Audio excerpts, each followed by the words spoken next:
Luriot et je suis la maman de Camille Collin, qui a été diagnostiquée épileptique, c'était en mars 2023. Racontez-nous comment vous vivez la crise de votre enfant. La crise, pour moi, ça a été vraiment... Et je crois que je suis encore traumatisée par ça, parce qu'en fait, je suis secouriste du travail, je savais ce que c'était qu'une crise d'épilepsie, mais la première que j'ai vécue avec ma fille, ça a été terrible. Je me suis demandé ce qui arrivait, et c'était vraiment très perturbant.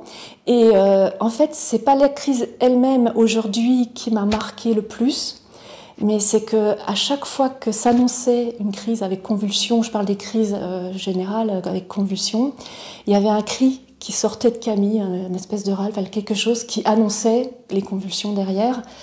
Et aujourd'hui encore, ça fait plus d'1 an que Camille ne fait plus ce type de crise, mais encore aujourd'hui, je suis traumatisée dès que j'entends un éclat de voix ou un son qui me rappelle ce cri-là, ce spasme, je sais pas, c'est étrange. Je suis très stressée et je sens mon corps qui se glace en fait parce que ça me renvoie les crises de Camille. Donc ça, c'est un des points que je voulais citer parce que je connaissais mais je m'y attendais pas pour Camille, ça a été la surprise et ce point-là pour moi est vraiment très difficile à oublier, à digérer en fait. Parce qu'on a la chance aujourd'hui, Camille, elle est stabilisée, donc c'est derrière nous. On est sur le chemin plutôt de... Voilà, on laisse passer. Mais pour moi, ça, c'était très dur. Et ensuite, ce qui était vraiment dur aussi au niveau des crises, c'est que Camille ne voulait pas que j'appelle les urgences parce qu'elle trouvait que ça servait pas. Et moi, quand se produisait la crise, j'étais toute seule et je savais pas en fait si la crise c'était type standard ou pas, si c'était peut-être un peu plus long que d'habitude, est-ce que je faisais bien de laisser passer la crise et pas appeler les urgences pour avoir un conseil ou pas. Enfin, donc j'étais toujours dans la grosse inquiétude de me dire, à surveiller déjà qu'il se passe rien pour elle et qu'elle soit en sécurité, mais aussi en me disant, est-ce que je fais bien, parce que aux urgences, ça n'allait jamais. Chaque fois qu'on y allait, on me faisait des reproches, quoi. Soit j'y étais allée et que ça servait pas, que j'aurais pu ne pas y aller. Soit j'y étais allée trop tard, elle avait enchaîné 2 crises et que du coup, qu'est-ce que j'avais fait, pourquoi j'avais attendu les 2 crises. Enfin, en fait, on se rend compte que l'épilepsie est très mal connue. Et quand on est confronté à des crises comme ça, quand on est le parent, parce que c'est nous qui vivons les crises en fait, on est là et on n'a pas d'infos, j'ai l'impression que je me débrouillais un peu toute seule, de se dire est-ce que je fais bien, est-ce que je suis dans la bonne démarche ou pas, tout en voulant respecter les choix de Camille. Dans un moment, quand elle revient à elle, mais qu'elle est dans une phase, je sais plus comment on appelle cette phase-là, ça m'échappe, quand ça revient petit à petit, elle me disait maman, ça me stresse beaucoup quand je reviens en conscience, que je suis entourée par des inconnus. Parce que les pompiers, ils attendaient toujours qu'elle revienne avant de l'emmener aux urgences. Et elle se retrouvait... Alors moi, ils m'isolaient pour me poser des questions. Et puis du coup, elle revenait à elle, entourée de personnes qu'elle connaissait pas. Donc elle m'avait demandé de pas appeler les urgences quand elle faisait des crises, d'appeler après si je me ressentais le besoin, mais de pas les appeler en fait. Donc à chaque fois, j'essayais de respecter ça, mais il y a des fois où il a fallu que j'appelle les urgences. Alors la pauvre, aux urgences, ça se passait... Il se passe pas grand-chose aux urgences en fait, parce qu'une fois que la crise est passée, on surveille que tout va bien, mais voilà, il n'y a rien de spécial. Mais bon, moi, ça me rassurait. Et en fait, la crise en elle-même, elle se passe et on surveille, mais il y a beaucoup de...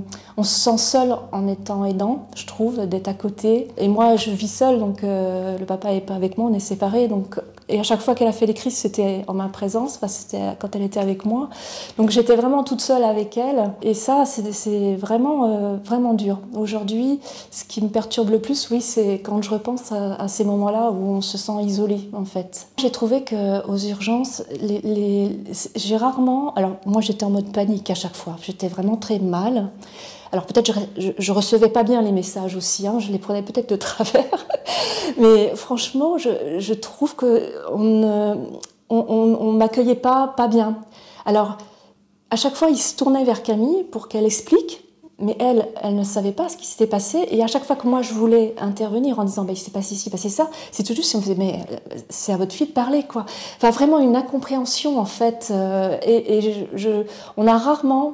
J'ai rarement été satisfaite à chaque fois qu'on est allé aux urgences pour un cas de crise avec convulsion. Vraiment, vraiment.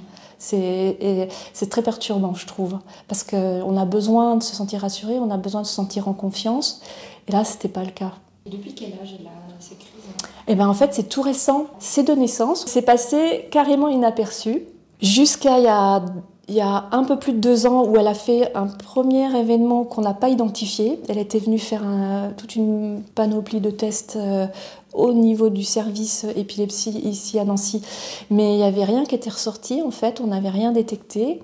Et c'est 1 an après que là, elle a dû faire une crise, mais toute seule sur son lieu de travail. Et quand elle est revenue à elle, enfin qu'elle était dans cette période, dans cette phase où elle reprend mouvement, mais elle n'est pas encore vraiment consciente, que les collègues l'ont retrouvée, et elle était tombée, elle s'était abîmée, donc ils l'ont emmenée aux urgences. Et là, on a de nouveau fait des tests. Et en fait, on n'a pas vu tout de suite. Première crise que j'ai vue, en fait. C'est moi qui ai vu la crise, qui ai vu que c'était ça, et du coup, ça a enclenché. Et là, c'était en 2023, en mars 2023. Elle avait 21 ans. Donc, là, c'était aussi dur. Parce qu'elle commençait sa vie de jeune femme. Elle venait de prendre un boulot, elle venait de s'acheter une voiture, elle venait d'emménager à Mulhouse. Là aussi, c'est dur, je trouve. Enfin, moi, en tant que maman, ça a été très dur, très bouleversant, parce que j'avais beaucoup de peine qu'elle soit obligée de se mettre en stand-by, parce qu'elle n'a plus de voiture. Elle travaillait dans une industrie de la chimie, donc elle était postée avec des produits dangereux. Donc elle ne pouvait pas reprendre le travail en sachant ça. Sur Mulhouse, elle ne voulait pas habiter seule, elle avait besoin de moi, parce que de toute façon, dans le premier moment où il faut surveiller, elle ne pouvait pas rester seule dans son appartement. Donc là, c'est sa vie qui a été mise vraiment entre parenthèses pendant plus d'1 an, en fait, pendant 18 mois. Là seulement qu'elle reprend, on a vu le professeur Maillard il n'y a pas longtemps, et elle a eu l'autorisation de reprendre la voiture. Là, elle vient de retrouver un nouveau travail mieux adapté à son problème. Et voilà, et sa vie reprend, mais ça veut dire... Et ça, pour moi, c'était vraiment dur de voir ma fille vraiment entre parenthèses, de mettre sa vie entre parenthèses, et en se demandant si on va pouvoir reprendre là où on l'a laissé, quoi, parce qu'au début, on ne savait pas si on allait pouvoir stabiliser, dans quel délai. Donc ça a été vraiment, vraiment difficile. Elle, qui prenait son envol, tout d'un coup, pouf, tout s'arrête, et revenir chez moi, vivre, être de nouveau dépendante pour les transports. Il y a même eu une période où elle n'était pas du tout stabilisée, et il fallait qu'on la surveille beaucoup. Parce que dans les moments où elle sort de la crise de convulsion, et le moment où elle redevient vraiment elle, il se passe peut-être 20-30 minutes où elle est hagarde, où elle ne sait pas ce qu'elle fait, où elle peut faire n'importe quoi, en fait. Un coup, je l'ai retrouvée en train de mâchouiller son câble de téléphone. Enfin, elle est complètement déconnectée, quoi. Et ça, c'était vraiment très, très anxiogène pour moi, parce que des fois, j'étais obligée de m'absenter quand même, parce que moi, je travaillais. Donc c'est vrai que dans ce laps de temps-là, et je ne me plains pas, parce que d'avoir rencontré aussi d'autres personnes dans cette problématique-là, nous, ça s'est résolu en 2 ans, quoi. Là, aujourd'hui, voilà. Donc on est sorti, ce que je vous disais tout à l'heure, on est sorti de cette période qui était très, très stressante. En tant qu'aidant, quand Camille a été diagnostiquée épileptique, tout de suite, ça a été super. Moi, je trouve vraiment ici, c'est vraiment très bien. Elle est rentrée dans un protocole, quoi, avec suivi, des ateliers pour lui expliquer ce que c'était que la maladie, enfin, avec différentes thématiques. L'IPA avait organisé ça. Elles étaient 2 jeunes à avoir été diagnostiquées dans la même période, donc elles ont fait les ateliers ensemble. Mais par contre, nous, parents, on ne nous a rien proposé du tout. Alors je me suis greffée dans un atelier, mais il a fallu que je prenne une journée de congé, parce que c'était dans les journées, donc je n'ai pas pu faire tous les ateliers, mais où on apprenait justement ce que c'était que l'épilepsie, les choses qu'il fallait éviter, les choses même en étant stabilisée, il faut faire attention, quoi. Alors bien sûr que Camille, elle me répétait ce qu'elle avait fait pendant ces ateliers, mais moi j'aurais aimé avoir un moment où on puisse échanger, où on puisse rencontrer d'autres parents, ou aidants, enfin je veux dire, je parle de parents, mais aidants qui ont traversé les mêmes problématiques, en fait. Je l'ai vécu un tout petit peu, un petit laps de temps là, dans un atelier où l'autre jeune fille avait fait venir sa maman. 2 jeunes filles ont discuté, et les 2 mamans, on s'est retrouvées, et tout émues, toutes les 2, on s'est retrouvées presque à pleurer, quoi, parce qu'on avait vécu les mêmes angoisses, les mêmes peines, en fait. Et j'ai trouvé dommage qu'on l'ait fait, enfin c'était bien qu'on puisse le faire, mais j'aurais apprécié qu'il y ait un temps donné pour les personnes qui le souhaitaient, de se retrouver quoi, avec d'autres parents ou d'autres aidants. Je suis contente qu'on parle des aidants parce que je me dis il y a un trou dans la raquette, il y a quelque chose qui manque pour les personnes qui accompagnent. Ouais. Je m'appelle Camille, j'ai 22 ans. Quelle crainte associez-vous avec vos crises? En premier lieu, je dirais la crainte physique, parce que ça implique une chute en général, donc de tomber sur quelque chose, de mal tomber. Jusque-là, j'ai eu de la chance, j'ai jamais eu de graves blessures, mais c'est ce qui fait peur en premier. Peut-être la panique des gens aussi autour, ça peut faire très peur. Après, moi, aujourd'hui, ce qui me ferait le plus peur, maintenant que je suis enfin stabilisée, tout ça dans ma vie, ce serait d'en refaire une et de recommencer tout le chemin de stabilisation. C'est ça qui serait le plus difficile et la plus grosse crainte. Parce que le chemin de stabilisation a été particulièrement dur pour vous? Je sais qu'il n'a pas été très long, faut pas trop que je m'en plaigne, parce qu'il a été plus compliqué pour d'autres. Je suis plutôt chanceuse là-dessus. Mais ça a été difficile parce que quand on m'a diagnostiquée, j'ai dû arrêter un peu toute ma vie du jour au lendemain. Parce que je fais un travail où il faut être bien stabilisé pour pouvoir le faire. Pareil, j'avais besoin de ma voiture, donc arrêt de conduite, tout a été coupé du jour au lendemain, retour chez papa, maman, tout ça. Donc c'est le plus difficile à vivre et c'est ce que j'aimerais pas revivre. Pour vous, madame, quelle crainte vous associez aux crises de votre enfant? Je vais dire exactement la même chose que ma fille. C'est la première inquiétude, c'est qu'elle se blesse, bien évidemment, parce qu'elle ne sent pas venir quand c'est des crises avec convulsions. Celle-là, elle ne les sent pas venir, donc voilà, elle peut tomber, elle peut se blesser. Aujourd'hui, on a eu beaucoup de chance que ça ne soit pas plus grave, effectivement. Et puis après, c'est aussi, si elle refaisait une crise, ce serait refaire le chemin parcouru depuis 2 ans, avec de nouveau son arrêt dur, dans le sens où ça me faisait de la peine de voir ma fille être obligée de mettre sa vie en stand-by. Quels sont pour vous les risques principaux d'une crise? C'est une question que je trouve ressemble un peu à la première. Pour moi, c'est pareil, recommencer tout depuis le début. C'est vraiment quelque chose qui me terrifie. J'arrête pas de dire à ma famille, le jour où je refais une crise, j'aurai besoin de vous moralement parce que je suis encore jeune et on m'a diagnostiqué ça au tout début où je rentrais dans la vie adulte, ou premier travail, première voiture, premier appartement. Et tout d'un coup, tout arrêté, ça fait un peu peur. Bon, après, j'espère que j'en aurai pas si j'en ai avant longtemps. Donc je me dis que j'aurai peut-être une vie très stable, avec une famille, pas besoin de crainte de devoir retourner chez mes parents pour être surveillée au début, tout ça. Donc, une fois qu'on y a goûté l'autonomie, c'est dur de s'arrêter. Hein. C'est un peu comme une drogue, je pense. Mais après, moi, je fais un métier qui peut être un peu risqué parce que je suis sur le terrain avec des consignes de sécurité à respecter. Donc, si je faisais une crise au travail, ce serait un peu embêtant. Ça, c'est quelque chose de risqué. Après, quels sont les risques? Au quotidien, il y en a des centaines de milliers. Prendre la voiture, monter les escaliers, faire à manger, tout ça, c'est des risques. On peut s'ébouillanter, on peut se casser la figure. Quand on perd l'autonomie, en fait, ne serait-ce que marcher, c'est une autonomie. Donc c'est pour ça que c'est difficile. Dormir avec un babyphone à 20 ans, c'est un peu une redescente, quoi. On n'a pas fait longtemps, mais il fallait guetter. C'était nécessaire, il n'y a pas de problème. Mais voilà, quoi. L'angoisse que j'ai, alors, elle s'atténue un peu, mais ça fait comme une épée de Damoclès au-dessus de la tête de Camille. Et je me dis, pareil, j'espère qu'une nouvelle crise, c'est pas pour tout de suite.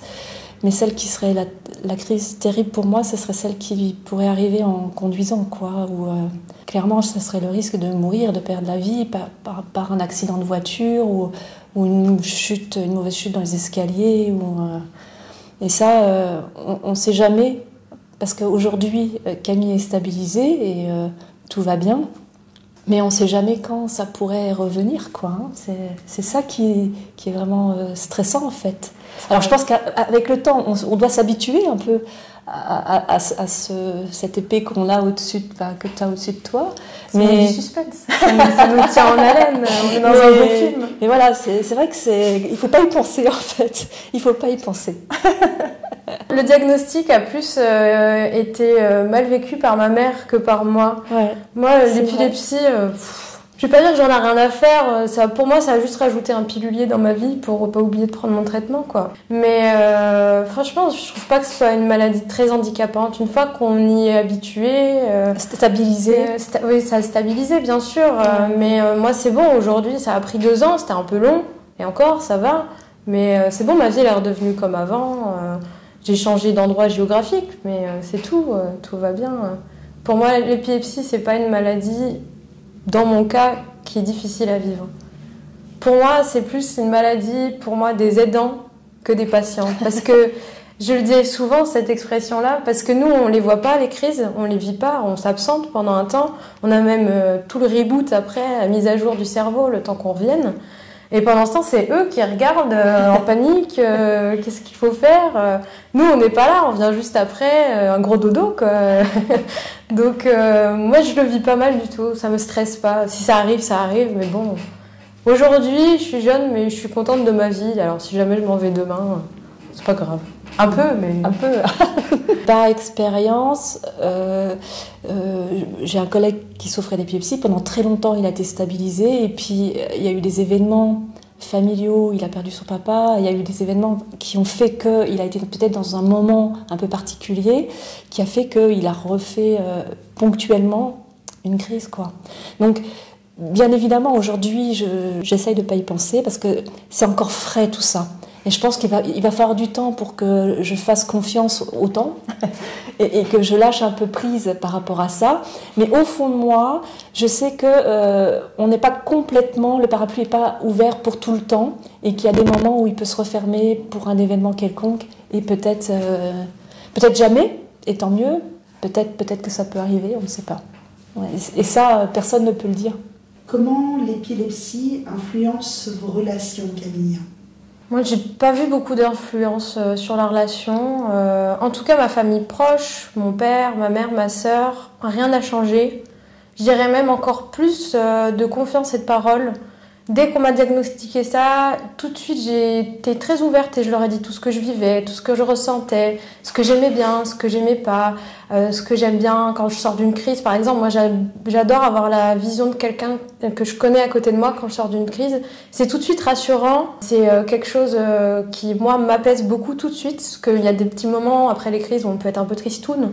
Et là, ça me fait tout de suite du bien. Donc je leur ai dit à tous les 3, si jamais j'en fais une avec vous, surtout restez près de moi, même si les pompiers vous disent de partir, il faut forcer un peu et rester, parce que moi, ça me fait du bien. Bref, j'essaye de toujours leur dire ce que je note de différence entre telle ou telle crise, tout ça, d'être très ouverte pour qu'ils sachent tout de suite quoi faire, parce que comme je l'ai dit, pour moi, c'est plus eux qui doivent gérer les choses que moi. Donc j'essaye de leur dire, donc je dirais encore plus ouverte par rapport à ma famille proche. Après, sur mes relations amicales et familles éloignées, il y a un gros tabou qui se forme. Je pense que ça, toute personne avec une maladie un peu plus grave, en dehors du rhume et de l'angine, on va dire, il y a un tabou qui se forme. Après, moi, ça me dérange pas du tout d'en parler. Je suis très ouverte. Si les gens veulent pas en parler, bon, bah, j'en parle pas. En général, une fois que la coquille est cassée, il n'y a plus de tabou, il n'y a plus de gêne, mais c'est souvent à nous, les malades, d'aller mettre la petite pichenette pour... casser tout ce tabou-là et cette coquille dans laquelle on nous enferme. Oh, elle est malade, il ne faut pas lui en parler, c'est un traumatisme, alors que ce n'est pas dans tous les cas. Là, professionnellement aussi, peut-être ça peut jouer. Professionnellement, c'est encore des autres relations. Alors oui, c'est compliqué professionnellement, mais pareil, ça se brise avec la parole en fait. Je trouve qu'il y a trop de tabous, que ce soit pour l'épilepsie, un cancer, le sida, je sais pas, il y en a plein des maladies. Je trouve qu'il y a trop de tabous par rapport à ça. Il ne faut pas oser. La personne qui est malade, pour moi, elle sait qu'elle l'est et elle sait quasiment tout sur la maladie, sur le bout des doigts. Si on a des questions, il faut aller la voir et lui demander. Il y aura des réponses. Il faut y aller doucement. On n'y va pas avec une épée, on y va avec un plumeau. Mais en général, les réponses seront positives. Et la personne, je pense, sera même contente qu'on ose aborder le sujet plutôt que de fuir cette chose-là, parce que ça peut être compliqué. On va dire que dans les relations plus éloignées, il y a un tabou qui se casse petit à petit. Mais dans les relations proches, pour moi, ça n'a absolument rien changé avec ma famille. Quand c'est arrivé, j'en ai parlé ouvertement à ma famille, à mes collègues. Effectivement, je sens chez certaines personnes des fois une gêne et un peu un tabou. Effectivement, on n'ose pas venir vers moi pour m'en parler, mais pour les gens qui me posent des questions, j'en parle facilement et finalement, j'en parle comme... Et voilà, c'est comme ça. Bah oui. Voilà. Ça n'a pas changé grand-chose sur mon relationnel. Quel est l'impact de l'épilepsie sur votre autonomie? Aujourd'hui, j'ai plus d'impact.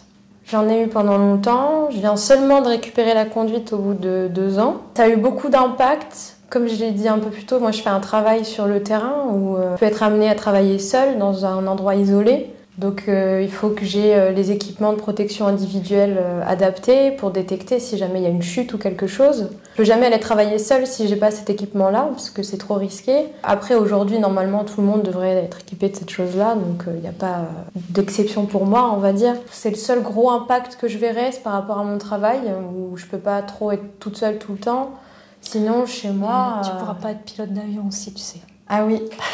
Alors pareil, il y avait un rêve que j'avais absolument un jour dans ma vie, c'était... c'est très particulier, mais j'aurais adoré conduire un bus une fois dans ma vie. Juste pour avoir le gabarit, faire coucou aux autres chauffeurs, des choses comme ça. Donc je n'ai plus le droit. Voilà, je croise les doigts pour dans 10 ans chauffeur poids lourd, mais voilà, moi, c'est sûr il y a des choses que je peux plus faire, plus trop de pilote d'avion. Après bon, je suis plus à l'âge où on choisit sa carrière, donc c'est pas trop grave pour moi.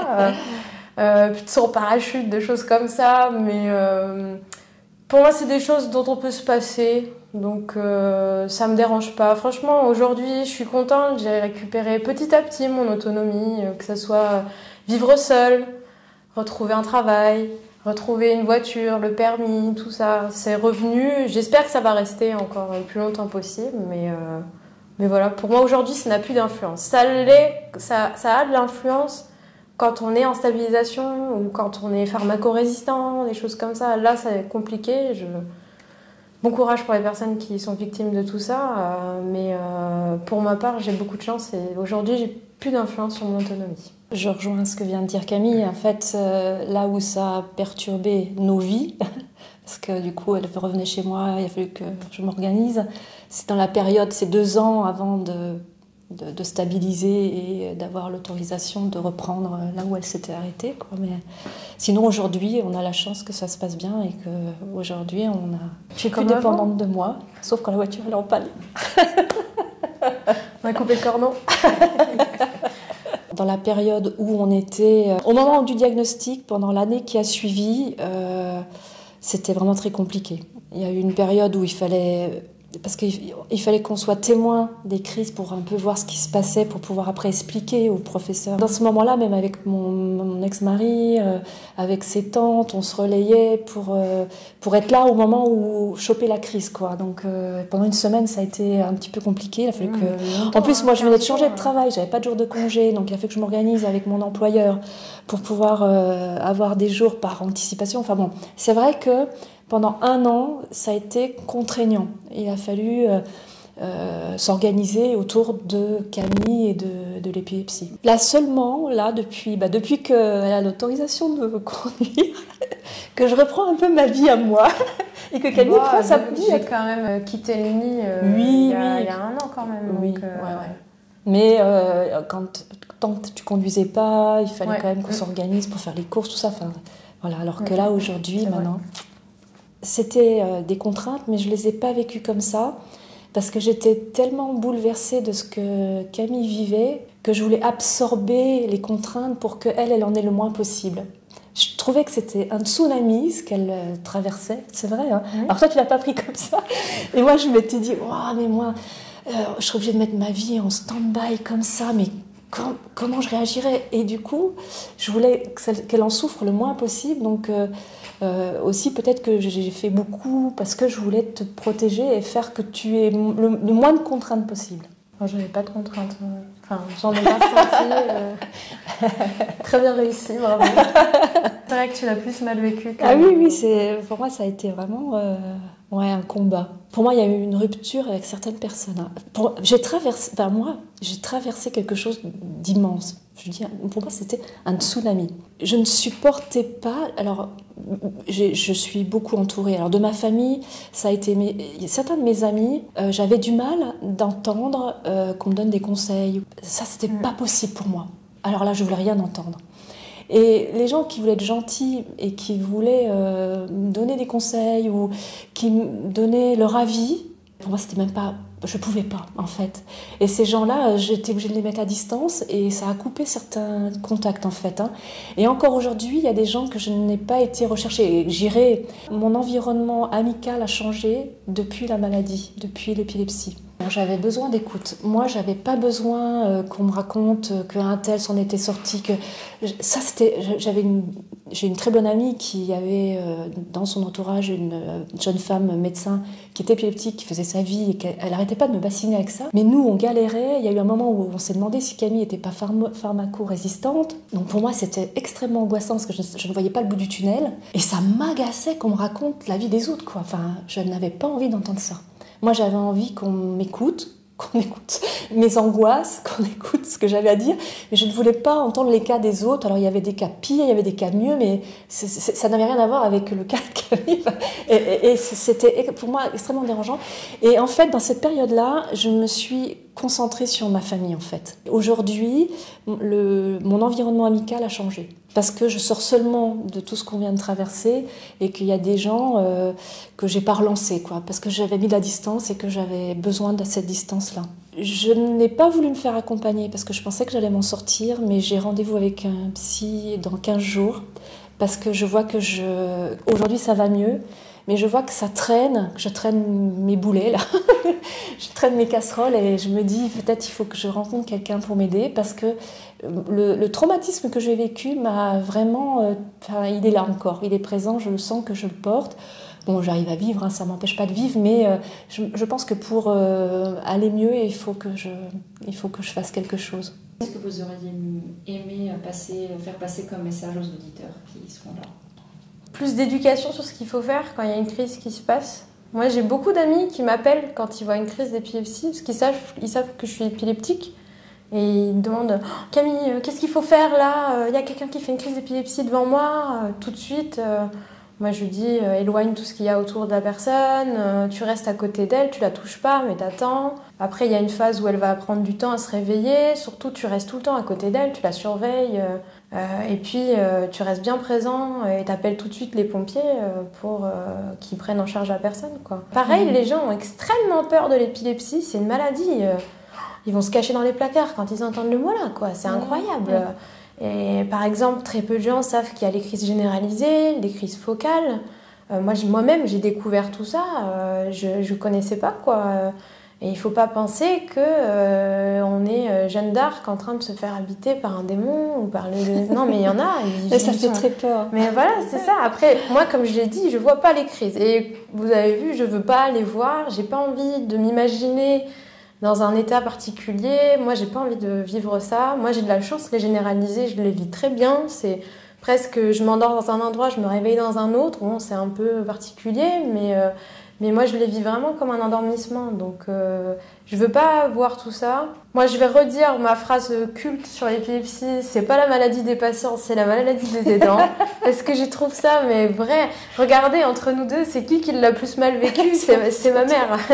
Moi, l'épilepsie, j'ai dit, c'est rajouter un petit point dans ma vie. Mais aujourd'hui, peut-être que plus tard, si jamais j'ai envie d'avoir des enfants ou toutes les crises hormonales que vivent les femmes, tout ça, moi, ça peut m'handicaper beaucoup parce qu'il y a les traitements pour les hommes et les femmes sont pas les mêmes en fonction des hormones. Donc peut-être que plus tard, ça va m'embêter et que là, je vais avoir la rechute et je vais me dire mais pourquoi tu n'as pas réagi comme ça plus tôt? C'est quoi ce truc pourri qu'on t'a mis dans ton sac à dos, quoi? Donc aujourd'hui, je l'ai pas, tant mieux. Dans les premiers soins, par exemple, c'est à peine survolé. Quand on fait les formations premiers soins au collège, moi je me souviens d'avoir fait massage cardiaque, le bouche à bouche, tout ça. On nous explique pas du tout des choses comme ça. Par exemple, mais c'est pas que pour l'épilepsie. Moi, je sais que j'ai été vraiment marquée parce que j'ai fait une crise au travail. En fait, c'est ça qui a déclenché tout le diagnostic. Et je me suis retrouvée au milieu de la salle de boulot avec des pompiers autour de moi en course partout. Alors, la grosse blessure que j'ai eue, la seule pour l'instant due à l'épilepsie, c'était un œil au beurre noir. Donc, je voyais que d'un œil en plus. Et le truc qui m'a le plus marqué, c'est le visage d'un collègue qui me serre la main et qui me dit « T'inquiète pas, ah, ça m'émeut. T'inquiète pas, ça va aller Camille, je suis là, t'inquiète pas, je t'ai mis mon numéro dans la poche, tu m'appelles dès que t'es à l'hôpital, et puis voilà quoi. » Je trouve qu'on n'explique pas que avoir une personne à côté de soi, ça aide pour une crise cardiaque, pour un évanouissement, n'importe quoi. Il faut pas se dire c'est bon, il est réveillé, tout va mieux. Non, non, non, il y a le moral derrière tout ça. Pareil, l'épilepsie, c'est pas qu'une maladie physique. Des fois, on a des crises, il m'a fallu une semaine pour m'en remettre. Où on est en position fétale dans le canapé, entouré de couvertures, parce que on a... Waouh, ça fait un gros coup, quoi. Donc, il n'y a pas... Je dis pas qu'il faut mettre en place tout ça, je sais pas trop, je nage un peu dans l'inconnu, mais je trouve que, par exemple, sensibiliser juste où le patient, il a un état moral derrière tout ça, et il faut en prendre soin, quoi. Moi, je comprends pas, par exemple, que les pompiers interdisent la famille de s'approcher du patient quand il y a des choses comme ça. Ma mère, quand elle a appelé les pompiers une fois, elle ne pouvait pas m'approcher de moins de 2 mètres, quoi. C'était pas possible. Et moi, je l'ai très mal vécu, quoi. Je peux pas. Je dis pas à mes amis, quand ils me demandent si tu fais une crise, qu'est-ce qu'on fait? Je leur dis, vous appelez surtout pas les pompiers, vous appelez ma mère ou ma sœur. Les deux là, elles savent ce qu'il faut faire, elles vous diront ce qu'il faut faire. N'appelez pas les pompiers, ça ne sert à rien. Parce qu'il faut appeler les pompiers dans certains cas, mais pas dans tous les cas. Moi, à chaque fois que je vais chez les pompiers parce que quelqu'un les a appelés, j'attends 4 heures sur un brancard au milieu de seniors qui ont fait une chute. On me fait une prise de sang, une prise de tension. Allez, à la rigueur, s'ils ont le temps, un scanner. Et ils voient rien. Parce que c'est fini. Et hop. Voilà, c'est ça. Après, je suis shootée pendant 2 jours. Et puis, ça, pour moi, ça sert à rien d'aller chez le pompier. Ou alors, il faut des cas particuliers. Bon, je sais pas si c'est un message de fin. Moi, j'en ai un. Moi, vas-y, je vais fais dire le message de fin. que la journée mondiale de l'épilepsie, c'est top. Que j'ai hâte d'aller à la suivante parce qu'on va parler des aidants. Et justement, c'est ce qu'il faut faire. Il faut parler de l'épilepsie, il faut dédramatiser et trouver un moyen d'aider les aidants. Ça serait vraiment bien parce que voilà, on est un peu perturbé quand on traverse une période comme ça. Et encore une fois, toutes les deux, on a de la chance parce que au bout de 2 ans, on s'en sort bien. Ouais. Parce que du coup, je mets on parce que c'était un combat de tous les deux. Voilà, et qu'il y a d'autres personnes pour qui c'est un autre parcours et que vraiment c'est difficile pour eux et qu'il faut qu'on soit plus nombreux à en parler. Je suis tout à fait d'accord avec maman. C'est ça qu'il faut faire, c'est la formation des aidants, pas des patients. L'éduc-épi, il ne faut pas en faire que pour les épileptiques, il faut faire pour la famille. C'est ça, éduc-épi, c'est ce que j'ai pu choper, j'en ai chopé un. Mais il faut absolument le faire. Ouais. Moi, tout ce qu'on m'a raconté, c'était très intéressant, mais je vous avoue que j'ai déjà tout oublié parce que c'est pas moi que ça concerne, quoi, en fait. L'éducation thérapeutique de l'aidant. Voilà, exactement. Alors là, il faut y aller à fond. Ouais. À fond. Tout.